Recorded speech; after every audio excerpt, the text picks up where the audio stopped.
बैठे होते हैं वो बता देते हैं कि फला जगह जाओगे तो डूब जाओगे, घुसे नहीं थे। और जो गंगा में तैर रहा था वो इसी बात से कमा खा रहा था कि कहां गहरा है और कहां वो बचा के लाता था लोगों को। आज मालूम है इस मीडिया का दबाव है कि सरकार को 7 लाशों के नाम आज और देने पड़े हैं कुंभ में। आज तो नहीं मर गए, कुंभ खत्म हुए कई महीने व्यतीत हो गए। हर चीज का एक दायरा और सिस्टम होता है। आप लोग थोड़ी समझदारी का परिचय दें, अपने बारे में सोचें, अपने अतीत के बारे में सोचें और अपने अच्छे भविष्य के बारे में सोचें, अपने बारे में सोचें, परिवार के बारे में सोचें। मैं निश्चित आपसे कह रहा हूं जो नेगेटिविटी दिमाग में हावी कर लिया, आप ये क्यों नहीं मानते चलिए हम अभी 10,000 मिल रहे हैं, हम बढ़ा तो सकते नहीं, हम अपने हाथ से कलम लिख के तो बढ़ा नहीं सकते। तो जो है उसी में हम स्वीकार करें और हम सरकार से एक अच्छे मापदंड में, अच्छे मनोभाव से मांगे। हमें वही मिलता है जो हम देते हैं। अगर हम रोज गालियां कहेंगे समाज में तो रोज हमें गालियां वापस मिलेंगी। हम ये कहें कि हे प्रभु हमें रोजी रोटी की व्यवस्था कराओ, तो मुझे नहीं लगता कि महीने 2 महीने में आपका वक्त न बदले। मैं गारंटी से आपसे वादा करता हूं जो आप बाहर निकालते हैं वही आपके पास वापस आता है। और इसका उदाहरण दिया था बुजुर्गों ने कि कुएं में जो बोलो वही वापस आता है। तो ये संसार कुआं है, इस कुएं में जो बोलोगे वही वापस आएगा। अब आप पहले से ही लग जाते हो, जैसे ही किसी को हम लाते हैं बुला के विधायक को, ये कुछ नहीं करा पाएंगे, इनकी क्षमता नहीं है, इनकी औकात भी नहीं है, और वो ये कह जाएं कि हम 12 अप्रैल को कुछ अच्छी खबर देंगे तो 11 अप्रैल से हमारे प्राण लेना शुरू कर देते हो कि लाओ उसे 12 अप्रैल है कल, फिर वो अच्छा कैसे हो जाएगा। कौशल जी बहुत बातें हैं जो मैं समझाने का प्रयास कर रहा हूं। मेरा मकसद ये नहीं है कि आपके भावनाओं को ठेस पहुंचे, मेरा मकसद ये नहीं है कि आप गलत आदमी हो या गलत व्यक्ति हो। मेरा मकसद ये है कि इस दौर की सरकार से लाभ कैसे लिया जाए। कौशल जी। मिश्रा जी, सबसे पहले तो हम ये कहना चाहिए, एक कहानी है कि एक बार एक बिच्छू जो था वो तालाब में जा रहा था। वहां से एक साधु निकले, उन्होंने देखा कि अगर इसको छोड़ दिया तो ये मर जाएगा। तो उन्होंने उसको पत्ते या किसी के माध्यम से पकड़ा और किनारे पर लेके आए, और जैसे ही किनारे पर लाए उसने तुरंत डंक मार दिया। तो इसका अर्थ ये तो नहीं, बिच्छू का जो कार्य था डंक मारना, उसने अपना कर्म किया, और वही अगर सही व्यक्ति का काम था उसके जीवन को बचाना। तो आज हम लोग जो कार्य कर रहे हैं तो आपकी मानसिक जो धारणा है उसको बदलने के लिए काम नहीं कर रहे हैं, हम कार्य कर रहे हैं कि आपकी समस्या है उसका निस्तारण हो। रही बात कि जो आप शेयर करने की जो आपने बात कही, तो कई हमारे साथ सामाजिक ग्रुप जुड़े हुए हैं। आज एक खबर आई थी और उसपे एक जो टाइटल बना के डाला गया था, उसमें डाला गया था कि अब स्लीपर क्लास के व्यक्ति भी कर सकेंगे एसी में यात्रा,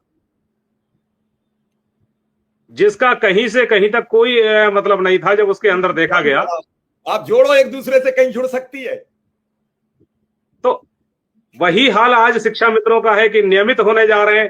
तो ये व्यवस्थाएं हमारे शिक्षा मित्र साथियों में ही नहीं है, ये तो सामाजिक एक ऐसी व्यवस्था बनी हुई है जब से सोशल साइड आम व्यक्ति तक पहुंची है, तब से जैसा उल्टा सीधा खबरें होंगी वो सीधा सीधा वो डाल दी जाती है, उनको ये मतलब ही नहीं है। और इसका कहीं ना कहीं दोषी हम उन लोगों को भी मानते हैं। देखिए, गुमराह करना एक अलग चीज है, लेकिन इससे बहुत बड़ा समूह यदि प्रभावित हो रहा है और उसकी भावनाओं को यदि ठेस लगती है तो हमें नहीं लगता है कहीं से कहीं तक ये सही है। हम लोग जो भी कार्य करते हैं सही तरीके से अपने इच्छा शक्ति के साथ घर से निकलकर जितना हो सकता है। आज अगर बात हम की जाए तो अब से और 2 साल पहले तक की स्थिति हमको मालूम है, कई जिलों की हमारे पास शिकायत थी इस तरह की कि वहां जो प्रशासन है, प्रशासन भी सहयोग नहीं दे रहा था शिक्षा मित्रों का, उनके सुनने को तैयार नहीं थे।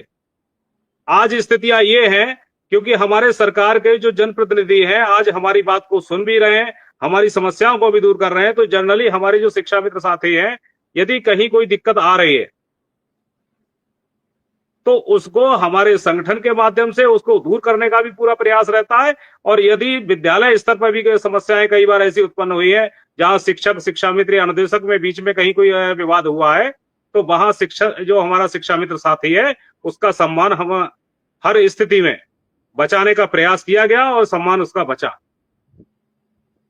तो नौकरी करना और सही तरीके से, सुलभ तरीके से नौकरी का पूर्ण रूप से हम लोग अगर अपने कार्य को कर पा रहे हैं तो उसमें भी संगठन का, और जिस तरह से हमारा आज व्यवस्थाएं चल रही हैं उसका सीधा लाभ आज हमारे साथियों को हो रहा है। अगर वो नहीं समझना चाहते वो एक अलग विषय है। मानदेय की समस्या है, हम मान रहे हैं कि बहुत ही अल्प मानदेय आपको मिल रहा है और वो समस्या भी आपकी दूर होने जा रही है, लेकिन ये समस्या किसी के हाथ से दूर नहीं होगी। ये हमारे माननीय मुख्यमंत्री जी का ही जिस दिन आदेश होगा, तभी जिस दिन उनकी इच्छा होगी उस दिन ये समस्या भी आपकी दूर हो जाएगी। और जो मीटिंग की बात रहती है, कैबिनेट मीटिंग, हर विभाग में समय समय पर मीटिंग का आयोजन होता है। ये एक रूटीन प्रक्रिया है, चाहे वो सरकार की हो कैबिनेट बैठक या किसी विभाग की बैठक हो। तो हर कैबिनेट बैठक को अपने आप से यदि आप जोड़ लेंगे, आप किसी चीज से आशाएं ज्यादा पालेंगे और वह अगर पूरी नहीं होती है तो जाहिर सी बात है तो आपका मनोबल भी टूटेगा और आप लोग परेशान भी होंगे। यहां आपके चैनल पे आने का सिर्फ हमारा उद्देश्य इतना ही है कि आपको सही बातों से अवगत कराया जाए, सही जानकारी आपको उपलब्ध कराई जाए। और इसके बावजूद भी यदि आप इधर उड़ती खबरों को अगर आप सुनेंगे और उस पर अगर ध्यान देंगे तो इसमें संगठन की या संगठन के किसी भी पदाधिकारी की कोई जिम्मेदारी नहीं। हमारी बहन जी कुछ कहना चाह रही हैं। स्मृति जी कुछ कहना चाह रही हैं। स्मृति जी। जी सर, आपका बहुत बहुत आभार। बड़े भाई को बहुत बहुत नमस्कार और जितने भी साथी जुड़े हैं, दर्शक हैं, सभी को बहुत बहुत नमस्कार।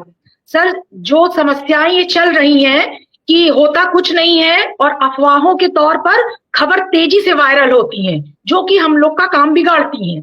और जैसा कि अभी आपने बताया सर कि ये खबर फैलाने वाले हम आप ही हैं। हम आप मीन्स अनुदेशक और शिक्षा मित्र। बात बिल्कुल सही है। और इतने ढेर सारे ग्रुप बने हुए हैं और उसमें एक चिंगारी से आग बनने में किसी भी अफवाह को देर नहीं लगती।